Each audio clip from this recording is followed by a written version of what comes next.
আসসালামু আলাইকুম রহমতুল্লাহ। সুপ্রিয় দর্শক, ঈদ রাজনীতিতে জামাত শিবিরের সাথে বাংলাদেশের আর কোনো দল পারবে না। এ পর্যন্ত পারেনি, সামনে তো পারবে না ইনশাল্লাহ। ঈদ নিয়ে যে একটা রাজনীতি হয়, ঈদের মধ্যেও যে একটা বড় রাজনীতি আছে, সেটা জামাত শিবির প্রত্যেক বছরই করে।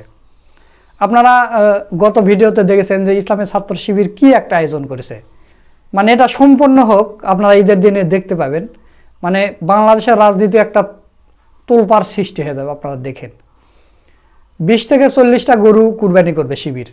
সেই গোস্ত প্রত্যেকটা মানে শিক্ষার্থী যারা থাকবে, অনেকে তো ছুটিতে চলে আসবে, তো সবাইকে খাওয়াবে এবং স্টাফদের খাওয়াবে, শিক্ষকদের খাওয়াবে, আশেপাশের লোকজনদেরকে খাওয়াবে। 40টা গরু মানে অনেক গোস্ত। তো এরকম আয়োজন শিবির করতেছে এবং তার সাথে সাংস্কৃতিক অনুষ্ঠান আরও অনেকগুলো অনুষ্ঠান করতেছে ঢাকা বিশ্ববিদ্যালয়ের ভিতরেই। তো এটা হচ্ছে আপনার ঈদ নিয়ে রাজনীতি, ঈদ কেন্দ্রিক রাজনীতি। এটা অন্যান্য ছাত্রদল বা অন্যান্য সংগঠন পারবে না, এটা কখনোই সম্ভব নয়। তারা হয়তো পারবে, শিবিরকে দেখে দেখে শিখে হয়তো পারবে, আরও অনেক সময় লাগবে। তো জামাতে ইসলামেরও একই বিষয়। জামাতে ইসলামী ঈদ নিয়ে রাজনীতি করে এবং খুব ভালো রাজনীতি করে। আমাদের এখানে এমপি প্রার্থী নূর মোহাম্মদ আবু তাহের ভাই, আমাদের এখানে ওয়ার্ড 1500 ভোটার, আমাদের ওয়ার্ডে 1500 ভোটার। আমাদের একটা ওয়ার্ডে শুধু 200 কেজি গোস্ত নূর মোহাম্মদ ভাই দিয়ে যাবেন এবং আমরা বন্টন করব, আমরা লিস্ট করেছি। তাহলে আপনি চিন্তা করেন, যদি আমাদের ওয়ার্ডে 200 কেজি গোস্ত দেয়, 200 কেজি গোস্ত মানে 2টা গরু।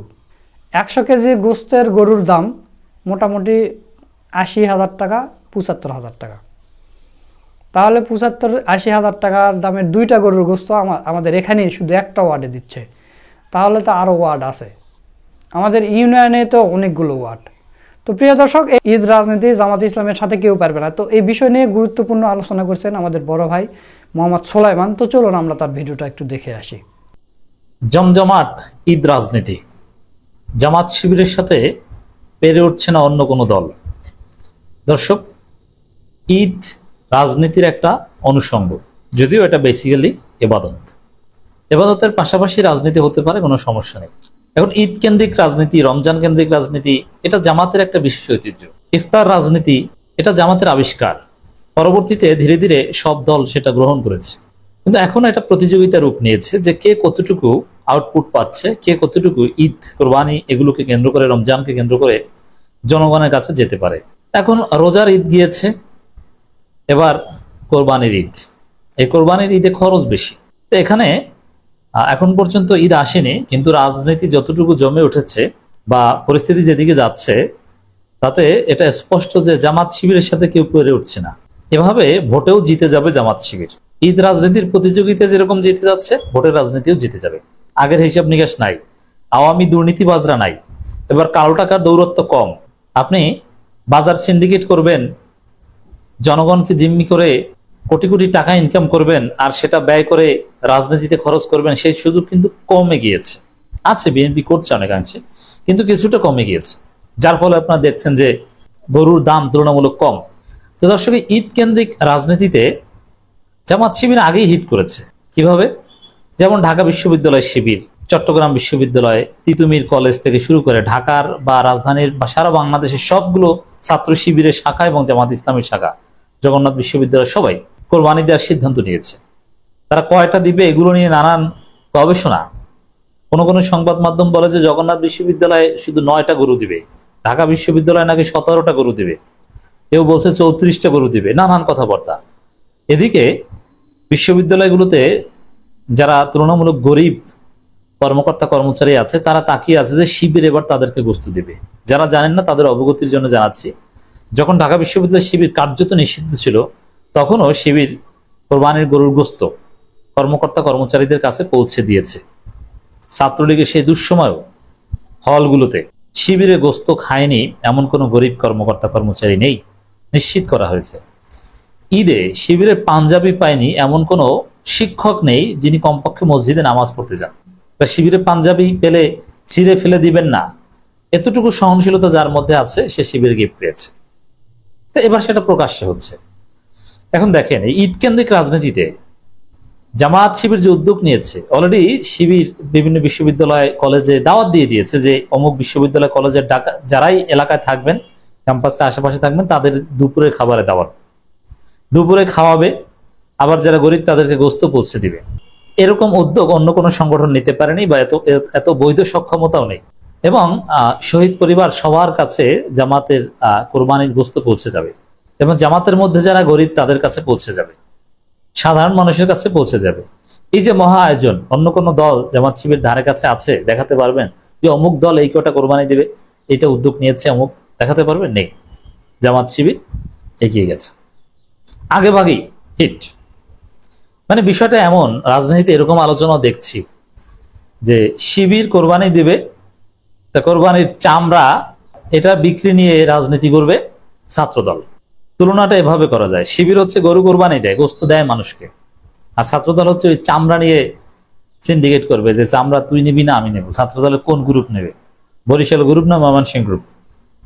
কারণ এরকম কোন ক্রিয়েটিভ কর্মসূচি দেখেছেন অন্য কোন সংগঠনকে? দেখে হ্যাঁ, অনেক ইসলামপন্থী সংগঠনের মধ্যে আগ্রহ আছে, কিন্তু তাদের আবার জামাত শিবিরের মতো সক্ষমতা নেই। আল্লাহ জামাত শিবিরকে সক্ষমতা দিয়েছে এবং দে ইউজ ইট। এই যে কোটি কোটি টাকা খরচ হবে কোরবানিতে জামাত শিবিরের, চাইলে এটা খরচ না করে নিজেরা খেতে পারতো। এই যে বিশ্ববিদ্যালয় হলগুলোতে, ক্যাম্পাসগুলোতে কোরবানি দেবে, এই টাকাগুলো শিবির কেন খরচ করছে? এতে আলাদা কোনো ব্যক্তিগত লাভ আছে? কারণেই সামনে নির্বাচন হলে দেখবেন, ছাত্র সংসদ নির্বাচন, জাতীয় নির্বাচন, জামাত শিবির কতটা ভালো করে। কালবেলের একটা চমৎকার রিপোর্ট, জমজমাট ঈদ রাজনীতি, এলাকামুখী নেতারা। এখন এলাকামুখী হলেই তো হবে না, কোরবানির গরুর গোস্ত দিতে হবে, মানুষকে খাওয়াতে হবে, খরচ করতে হবে। এখন এনসিপির ছেলেদের আবার রোজার ঈদে ভালোই পেরেছিল, গাড়ি টাড়িও পেয়েছিল। এখন ওই যে মাঝখানে মাহফুজের চালাকির কারণে আমি আগেই বলেছিলাম যে এবার কোরবানির গোস্ত এবং গাড়ি টাড়ি এতে যথেষ্ট সমস্যায় পড়তে হবে ওদের। কারণ জামাতপন্থী ব্যবসায়ীরা এবার রাগ হয়েও টাকা পয়সা দিবে না। এখন রিক্সা ভ্যান র্যালি করতে হবে, হয়তো সে আগের পিক আপ র্যালি কিংবা ছাদ খোলা গাড়ি এটা পাচ্ছে না। এখন বসুন্ধরা বা এরকম কিছু কোম্পানির টাকা তো সবার কাছে যাবে না, এটা 2-4 জনের কাছে যাবে। অন্তর্বর্তী সরকারের পক্ষে বরাবরই বলা হচ্ছে, যেটা বলা হচ্ছে এখানে, চলতি বছর ডিসেম্বর থেকে আগামী বছর জুনের মধ্যে ত্রয়োদশ সংসদ নির্বাচন অনুষ্ঠিত হবে। অন্যদিকে কয়েকটি রাজনৈতিক দল বাদে বিএনপি সহ বেশিরভাগ দল চলতি বছর ডিসেম্বরের মধ্যে নির্বাচন দাবি জোরালোভাবে তুলছে, তার মধ্যে নির্বাচন রোডম্যাপ দিচ্ছে। এই পরিস্থিতিতে ঈদকে কেন্দ্র করে নির্বাচনী প্রচারণা জমানোর চেষ্টা করছে বিএনপি, এনসিপি, জামাত ইসলামী। মূলত এই 3 দলের নামে আলোচনায় আসছে। চরমোনাই নিঃসন্দেহে এনসিপির চাইতে অনেক বড় দল, কিন্তু তাদেরকে আলোচনা আছে। ইসলামপন্থী হিসেবে আমি মনে করি যে জামাত চরমোনাইরা একসাথে থাকবে, এবং আমি আহ্বান জানাবো এই ঈদে জামাত ইসলামী, চরমোনাই সহ অন্যান্য ইসলামপন্থী দলগুলো সবাই এক হয়ে কাজ করবেন, যে আমরা সবাই এক। এই বার্তা জনগণকে, এলাকাবাসীকে দিয়ে আসবেন যে আমাদের মধ্যে কোনো পার্থক্য নাই। ভোটের রাজনীতিতে, ভোটে কোনো আকিদা নাই, রাজনীতির আকিদা হচ্ছে ভোট। তো এখানে বিশেষ করে জামাত এবং জুলাই অভ্যুত্থানকে কেন্দ্র করে গঠন করা তরুণদের রাজনৈতিক দল, নাগরিক পার্টি নেতারাও ঈদকে কেন্দ্র করে এলাকামুখী রয়েছেন। খোঁজ নিয়ে জানা গেছে যারা আগামী জাতীয় সংসদ নির্বাচনে প্রতিদ্বন্দ্বিতা করতে চান, ঈদুল আজহা উপলক্ষে তাদের বেশিরভাগই এখন নির্বাচনী বার্তা নিয়ে এলাকামুখী। কেউ কেউ এরই মধ্যে নিজ নিজ সংসদীয় আসনে জনসংযোগ শুরু করেছে। গণতন্ত্র পুনরুদ্ধার ও ভোটাধিকার পুনঃপ্রতিষ্ঠা আন্দোলনে যারা গুম খুনের শিকার হয়েছে তাদের পরিবারের পাশে কেউ ঈদ উপহারও পৌঁছে দিয়েছেন কেন্দ্রীয় নেতারা। মানে সব জায়গায় এখানে জামাত। আর জিয়াউর রহমান ফাউন্ডেশন কর্তৃক আমরা বিএনপির পরিবার এই প্ল্যাটফর্মের পক্ষ থেকে কিছু উদ্যোগ নেওয়া হয়েছে, কিন্তু যে খবর বেরিয়েছে যে এগুলো 100 টাকা বাজেট হলে 90 টাকা খেয়ে ফেলে। এবং এটার এই জিয়াউর রহমান ফাউন্ডেশন, আমরা বিএনপি পরিবার, এগুলোর সুফল কোনো জনগণ পায় না, বিএনপি কর্মীরাও পায় না। এই যে আমরা বিএনপি পরিবার অমুক তমুক, এরা এই 2023 সালে 28 অক্টোবরের পর থেকে কোটি কোটি টাকার ফান্ড রাইজ করেছে মামলা হামলা মোকাবেলা করার জন্য। কিন্তু সমকাল বা বিভিন্ন গণমাধ্যম, প্রথম আলোতে রিপোর্ট এসেছিল যে এটা ফান্ড এম্বজেল করেছে বিএনপির কেন্দ্রীয় নেতারা, জেলা পর্যায়ের নেতারা খেয়ে ফেলছে। আর একবারে প্রান্তিক পর্যায়ে যারা নেতা ছিল তাদের ছাগল বিক্রি করে, মুরগি বিক্রি করে মামলা চালাতে হয়েছে, অনেকের জমি বিক্রি করতে হয়েছে। কিন্তু দলীয় যে ফান্ড এটা খেয়ে ফেলেছে নেতারা। এখন এই কোরবানি কেন্দ্রিক যে সাধারণ জনগণের কাছে কিছু পৌঁছে দেবে গোস্ত টোস্ত, এগুলো নেতার খেয়ে ফেলে, এদের কোনো আশা নেই। জামাত হিট। সুপ্রিয় দর্শক, আপনারা সোলাইমান ভাইয়ের ভিডিওটা দেখলেন। তো আজকের এই ভিডিওটা আপনাদের কাছে কেমন লেগেছে? যদি ভালো লাগে ভিডিওটা শেয়ার করবেন, লাইক করবেন, নিত্য নতুন আপডেট ভিডিও পেতে আমাদের চ্যানেলটা সাবস্ক্রাইব করে রাখবেন। সকলকে ধন্যবাদ। আসসালামু আলাইকুম ওয়া রাহমাতুল্লাহ।